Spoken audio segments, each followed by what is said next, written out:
नमस्कार साथीहरू, लोकसिया स्टडी च्यानलमा यहाँहरूलाई हार्दिक छ।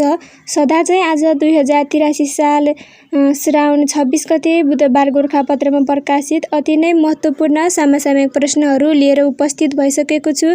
आउँदै गरेका महत्त्वपूर्ण आयोगका परीक्षाका लागि यो भिडियो निकै फलदायी हुनेछ, त्यसैले यो भिडियो अन्त्यसम्म हेर्नुहोला। अब ढिला नगरी आजका प्रश्नहरू सुरु गरौँ है त।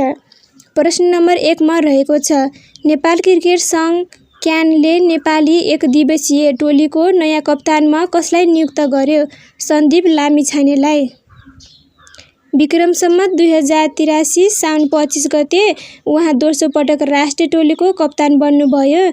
नेपाल क्रिकेट सङ्घ क्यानले ज्ञानेन्द्र मल्लको स्थापनामा पहिलो पटक 2078 मङ्सिर 29 गते उहाँलाई राष्ट्रिय टोलीको कप्तानमा नियुक्त गरेको थियो। रोहित पौडेलले 4 वर्ष नेपालका लागि कप्तानी गर्नुभएको थियो। उहाँको कप्तानीमा नेपालले ओडिआई मान्यता जोगाउनुका साथै विश्वकप छनौट र 2 पटक टी20 विश्वकप खेलेको थियो। क्यानले टी20 आयो कप्तानमा अलराउन्डर दिपेन्द्र सिंह एरीलाई यसअघि नै नियुक्त गरेको। त्यसैगरी प्रश्न नम्बर 2 मा रहेको छ, अन्तर्राष्ट्रिय भलिबल महासङ्घ FIVB को विश्व वरियतामा नेपाली पुरुष भलिबल टोली कतिौं स्थानमा रहन सफल भएको छ? कतिौं स्थानमा रहन सफल भएको छ त? 83औं स्थानमा रहन सफल भएको छ। अन्तर्राष्ट्रिय भलिबल महासङ्घको विश्व वरियतामा नेपाली पुरुष भलिबल टोली 57 स्थानको छलाङ मार्दै 83औं स्थानमा प्रवेश गर्न सफल भएको। यस ऐतिहासिक उपलब्धिसँगै नेपालले आगामी दिनमा एसियाली च्याम्पियनसिपदेखि ओलम्पिक छनौटसम्मका साथै FIVB र एबिसीले आयोजना गर्ने आधिकारिक तथा छनौट प्रतियोगितामा प्रतिस्पर्धा गर्ने अवसर प्राप्त गरेको। त्यसैगरी प्रश्न नम्बर 3 मा रहेको छ, नेपाल राष्ट्र बैङ्कद्वारा केन्द्रीय बैङ्क डिजिटल मुद्रा CBDC सम्बन्धी अवधारणा पत्र कहिले सार्वजनिक गरिएको हो? विक्रम सम्वत 2083 साल साउन 24 गते डिजिटल करेन्सी प्रयोगले 5 वर्षमा 50% नोट छपाई घटी रु 4 अर्ब 73 करोड बचत र पुँजीगत खर्चमा टेवा पुग्ने जनाइएको। जाली नोटको जोखिम घट्ने र सुरक्षित डिजिटल भुक्तानी सुविधा आम नागरिकहरूले सहज रूपमा चलाउन सक्ने डिजिटल मुद्रा। त्यसैगरी प्रश्न नम्बर 4 मा रहेको छ, दोस्रो बागमती कार्ययोजनाको अवधि कुन हो? विक्रम सम्वत 2082 देखि 2102। अनुमानित बजेट कति रहेको छ त? रु 2 खर्ब 25 अर्ब 31 करोड 16 लाख रुपैयाँ रहेको छ। कार्ययोजनाको अवधि आगामी 20 वर्ष जसलाई 4 चरणमा विभाजन गरिएको छ। पहिलो चरण चालु अबदेखि 5 वर्ष, दोस्रो चरण 6 देखि 10 वर्ष, पहिलो मध्यावधि, तेस्रो चरण 11 देखि 15 वर्ष, दोस्रो मध्यावधि, चौथो चरण 16 देखि 20 वर्ष। दीर्घकालीन समेटिएको क्षेत्र बागमती र यसका सहायक नदीको जलधार क्षेत्रले ओगटेको 314.2 वर्ग किलोमिटर क्षेत्र। क्षेत्रगत वर्गीकरण जलाधार, पर्यावरण र शहरी वृद्धि परिदृश्यका आधारमा संरक्षित क्षेत्र, उपशहरी क्षेत्र र शहरी क्षेत्र गरी 3 भागमा वर्गीकरण। त्यसैगरी प्रश्न नम्बर 5 मा रहेको छ, VP अग्रवाल उत्कृष्ट शिक्षक अवार्ड 2083 बाट सम्मानित हुने शिक्षक को हुन्? अञ्जना महर्जन नेपाली मङ्गलमावि कीर्तिपुर, शर्मिला प्रधान अङ्ग्रेजी विषय मङ्गलमावि कीर्तिपुर, राजकुमार कडेल गणित, नारायणी नमुना मावि चितवन, प्रकाश आचार्य सामाजिक अध्ययनमा श्रम राष्ट्रिय मावि टुसाल काठमाडौँ र मुकुन्द प्रसाद काफले विज्ञान श्रम राष्ट्रिय मावि टुसाल काठमाडौँ। पुरस्कार राशि जनही 2,22,222 रुपैयाँ। पुरस्कार प्रदान गर्ने संस्था VP Agrawal science foundation.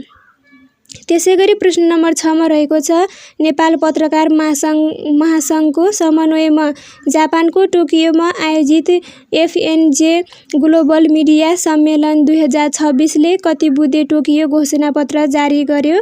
9 बुँदे Nepal Japan कूटनीतिक सम्बन्धको ७७औं वर्षगाँठका अवसरमा आयोजित यो सम्मेलनमा प्रेस तथा अभिव्यक्ति स्वतन्त्रताको संरक्षण, श्रमजीवी पत्रकारका अधिकारको कार्यान्वयन र प्रवास पत्रकारिताको संस्थागत सुदृढीकरण मुख्य विषय रहेको महासङ्घ जापान शाखाको आयोजना, सबै वैदेशिक शाखाको सहआयोजना तथा नेपाल अमेरिका र नेपाल अस्ट्रेलिया पत्रकार सङ्घको विदेशमा कार्यरत पत्रकारको समर्थनमा एफएनजे ग्लोबल पत्रकारिता पुरस्कार स्थापना गर्ने निर्णय। त्यसैगरी प्रश्न नम्बर 7 मा रहेको छ नेपाल काङ्ग्रेसका वरिष्ठ नेता तथा पूर्व उपप्रधानमन्त्री गोपालमान श्रेष्ठको निधन कहिले भएको हो? विक्रम सम्वत 2083 साल साउन 12 मा। त्यसैगरी प्रश्न नम्बर 8 मा रहेको छ संयुक्त अरब इमिरेट्स युएईले आफ्नो 59 वर्ष लामो सदस्यता त्याग गर्दै पेट्रोलियम पदार्थ निर्यात गर्ने देशहरूको सङ्गठन ओपेक र ओपेक प्लसबाट कहिले बाहिरिएको हो? सन् 2026 मे 1 बाट सन् 2026 अप्रिल 28 मा बाहिरिने घोषणा गरेको थियो। करिब 6 दशक लामो आबद्धता अन्त्य गर्दै युएई ओपेकबाट बाहिरिने ठूलो अर्थतन्त्र भएको पहिलो खाडी राष्ट्र बनेको छ, जसले विश्व ऊर्जा राजनीतिमा नयाँ तरङ्ग ल्याएको। ओपेकले तोकेको कूटनीतिक उत्पादन कोटाभन्दा आफ्नो क्षमता अनुसार तेलको उत्पादन बढाएर आर्थिक लाभ लिने र राष्ट्रिय हितलाई प्राथमिकता दिने दीर्घकालीन रणनीति स्वरूप युएईले यो कदम चालेको। युएईको यो बहिर्गमनले विश्व बजारमा ओपेकको पकड तथा मध्यपूर्वी ऊर्जा समीकरणमा प्रभाव पर्ने विश्लेषकको ठम्याइरहेको। त्यसैगरी प्रश्न नम्बर 9 मा रहेको छ सिङ्गापुरमा सम्मान एसियन गेम्स पुरुष टी20 छनौट प्रतियोगिताको उपाधि जित्ने राष्ट्र कुन हो? नेपाल रहेको छ। 19 रनले विजयी भएको। खेल सञ्चालन मिति सन् 2026 मे 31 देखि जुन 8 सम्म। आयोजक राष्ट्र सिङ्गापुर रहेको छ। सिङ्गा ओभल मैदानमा हङकङले दिएको 189 रनको लक्ष्य पन्छ्याउने क्रममा नेपालले 11.3 ओभरमा 2 विकेट गुमाई 114 रन बनाएको अवस्थामा वर्षाले खेल रोकिएको थियो। सो समयमा डीएलएस नियम अनुसार नेपाल 19 रनले अगाडि रहेकाले विजेता घोषित भएको।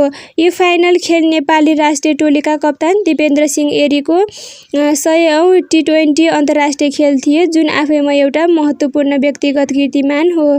प्रतियोगितामा उत्कृष्ट लयमा रहेका कुशल भुटेलले फाइनलमा 40 बलमै 8 चौका र 3 छक्का सहित 65 रन बनाउनुभयो। यसै छनौट प्रतियोगितामा उहाँले 2 शतक प्रहार गर्नुभएको। यस जितसँगै छनौट प्रतियोगिताबाट नेपाल, हङकङ, मलेसिया र ओमन आगामी एसियन गेम्सका लागि छनौट भएका। त्यसैगरी प्रश्न नम्बर 10 मा रहेको छ आसियन डे कहिले मनाउने गरिन्छ? अगस्ट 8 मा मनाउने गरिन्छ। सन् 1967 अगस्ट 8 मा आसियानको स्थापना भएको दिनको सम्झनामा यो दिवस मनाइने। 5 संस्थापक थाइल्याण्ड, इन्डोनेसिया, मलेसिया, सिङ्गापुर र फिलिपिन्स रहेका। हाल यसमा कुल 11 सदस्य राष्ट्र रहेका। 11औं सदस्य राष्ट्र टिमोर लेस्टे रहेको। त्यसैगरी प्रश्न नम्बर 11 मा रहेको छ साउदी अरब, पाकिस्तान र टर्कीबीच सामूहिक सुरक्षा र प्रतिरोधात्मक क्षमता बलियो बनाउने उद्देश्य साथ मक्का संयुक्त रक्षा सम्झौता कहिले भएको हो? सन् 2026 अगस्ट 7 मा। सम्झौता अनुसार कुनै एक सदस्य राष्ट्रमाथि हुने आक्रमणलाई तिनै राष्ट्रमाथिको आक्रमण मानिने व्यवस्था गरिएको। त्यसैगरी प्रश्न नम्बर 12 मा रहेको छ बाल्टिक सागर पौडिएर पार गर्दै ऐतिहासिक कीर्तिमान कायम गर्ने पौडीबाज को हुन्? बार्तोमेई कुबकोव्स्की रहेका छन्। पोल्यान्डका पौडीबाज। उहाँले बाल्टिक सागरमा लगातार 56 घण्टासम्म पौडी खेल्दै करिब 160 किलोमिटर सो ऐतिहासिक कीर्तिमान कायम गर्नुभएको। उहाँ स्विडेनदेखि पोल्यान्डसम्म बाल्टिक सागर पौडी खेलेर पार गर्ने पहिलो व्यक्ति बन्नुभएको। त्यसैगरी प्रश्न नम्बर 13 मा रहेको छ वरिष्ठ साहित्यकार तथा भाषाविद राजेन्द्र विमलको निधन कहिले भएको हो? विक्रम सम्वत 2083 साल साउन 26 गते भएको। उहाँको जन्म विक्रम सम्वत 2004 साल साउन 11 मा भएको। योगदान एवं विधा नेपाली, मैथिली, हिन्दी र अङ्ग्रेजी कथा, कविता, गीत तथा अन्य चर्चित कृति तथा पाठ्यक्रम। विपतिया 1963 पहिलो कथा हंसा चलल परदेश मैथिली टेलिफिल्म यी हमरे कथा थिक। ऐतिहासिक घागो डा विमलका कथाहरू फिस्टी रानी, कचनार के पेड 15 वर्षको उमेरमा, बन्धनबाट मुक्ति र लङ्का दहन पाठ्यक्रममा समावेश। पुरस्कार सम्मान जगदम्बाश्री पुरस्कार पाउनु भएको 2066 मा। नेपाल विद्यापति भाषा साहित्य पुरस्कार पहिलो प्राप्तकर्ता। मधुपर्क सम्मान 2076 मा। त्यसैगरी प्रश्न नम्बर 14 मा रहेको छ परराष्ट्र मन्त्रालयद्वारा परमाणुमा आधारित बाह्य अनुसन्धान तथा अध्ययनलाई मन्त्रालयको नीतिगत छलफलमा प्रत्यक्ष रूपमा समावेश गर्ने उद्देश्यका साथ सञ्चालन गरिएको फोरम कुन हो?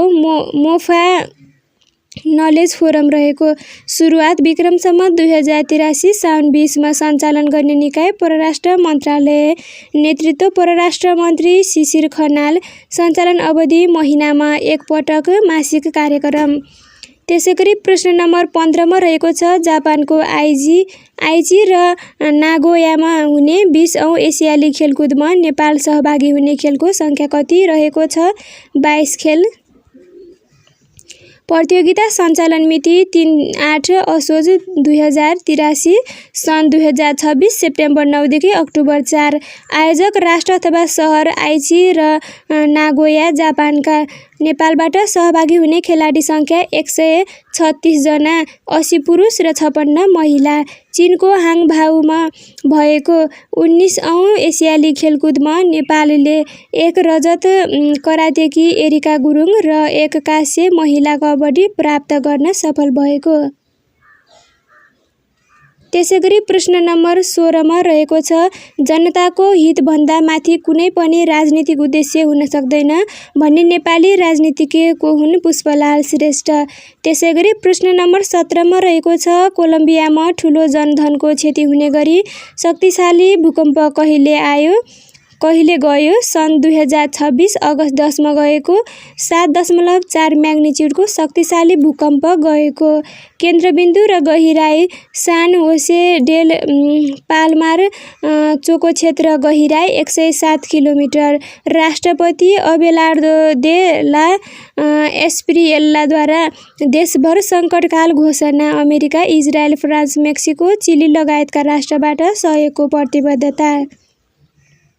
त्यसैगरी प्रश्न नम्बर 18 मा रहेको छ नेपाल क्रिकेट सङ्घ क्यानले तेस्रो नेपाल प्रिमियर लिग NPL 2026 को आयोजनाका लागि तय गरेको मिति कुन हो? विक्रम सम्वत 2083 कार्तिक 9 देखि मङ्सिर 5 मा। सन् 2026 अक्टोबर 26 देखि नोभेम्बर 21 सम्म। त्यसैगरी आजको अन्तिम प्रश्नतर्फ लागौँ। प्रश्न नम्बर 19 विश्व आदिवासी दिवस कहिले मनाउने गरिन्छ?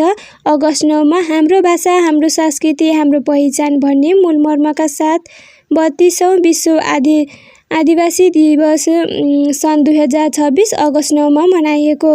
सन् 1994 डिसेम्बर 23 को संयुक्त राष्ट्र सङ्घ महासभाको निर्णयअनुसार यो दिवस मनाउन थालिएको।